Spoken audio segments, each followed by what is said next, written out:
Great. Well, each one of you has the power to change the world. So what are you waiting for? Thank you, merci, gracias, and shukran. What is one of the basics for sustainability, and there are very different approaches, and all of them are valid when we look at the future. Another element, a value of sustainability is the importance of defining what sort of society is it that we want to have. Do we want to have a consumer society, even worse than the one we have today, or do we want to redefine consumption? At the moment, one of the fears or one of the processes that is threatening sustainability is that we are giving more value to having than being.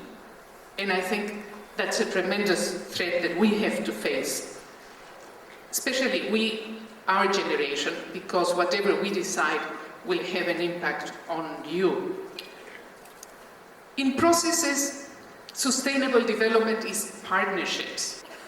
Unfortunately, there are too many prejudices that become an obstacle to partnerships.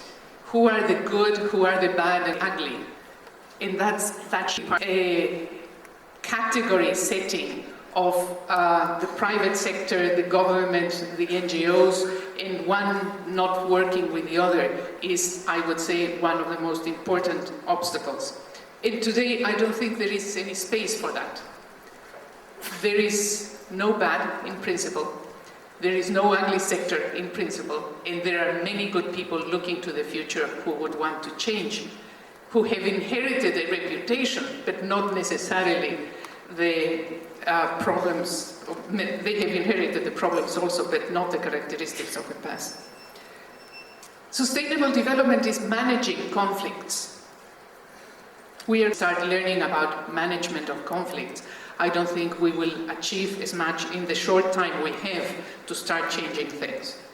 And sustainable development is using the market, but we also have to question some of the market rules of today. There is no such thing as the free market for many of our countries in the world.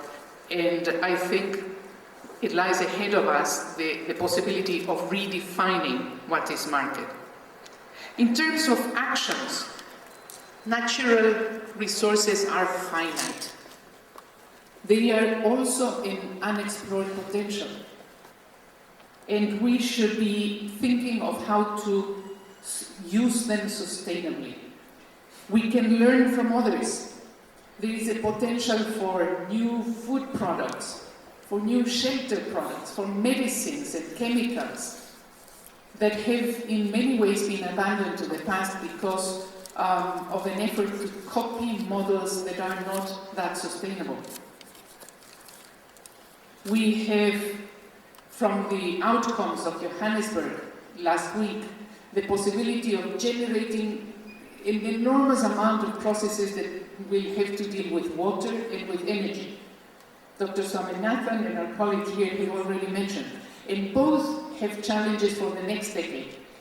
The water issue is not new. In 1977, it was already defined as one of the most... Ecotourism that we have heard a lot about, particularly in the opening session. Many people mentioned the word ecotourism.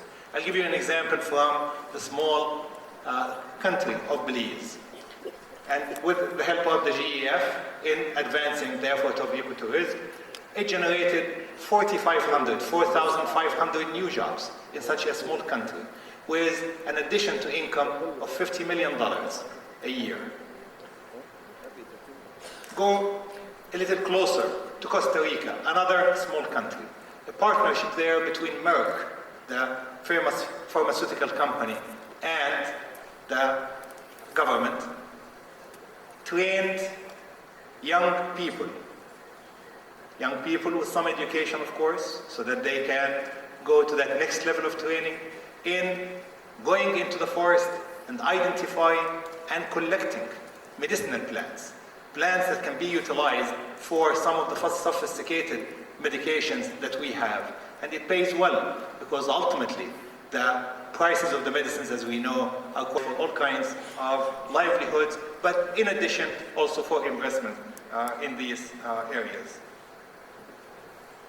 I'm going to stop here. It's probably the end of my 5 minutes. Wonderful. Thank you very much indeed, Alex. And the marginalized youth can apply for small loans and microcredits or even grants to start a little project, a little sustainable project. But the concept of depending on foreign aid again is very unsustainable. You need to teach people how to fish. You can't just give them the fish because that is very unsustainable. The whole model of education has to change. How do we create a whole new breed of young, sustainable development professionals? We cannot just focus on just traditional education alone. It has to be vocational, it has to be non-formal. And again, we have to learn and revive the culture of traditional learning, indigenous knowledge. We always hear in the UN discussions and panel that this is what the scientists from the United States and Europe says, but you would never hear in actual debates at UN forums where they would talk about what the Maasai has to say about how land management is done in Africa. You would never hear what the ancient Inca in the Latin American forests of Brazil have to say, or you would never even hear what the Aboriginal people in Australia would have to say about their way of living. So there's a lot to learn from their science. It's old, ancient science. Egypt itself has so much to share. We have to revive these old cultures and promote these learnings because there's so much of untapped resource that can be produced. We lose our roots when we forget to take over what our grandfathers teach from us. We have to learn from the indigenous people where they treat, nature's wealth as a source, not a resource. Resources dry up, sources last forever. Thank you.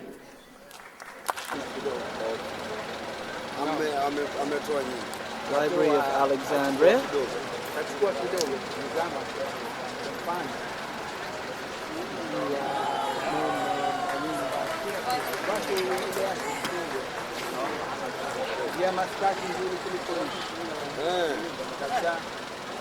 Mara 10 nzuri kuliko hiyo.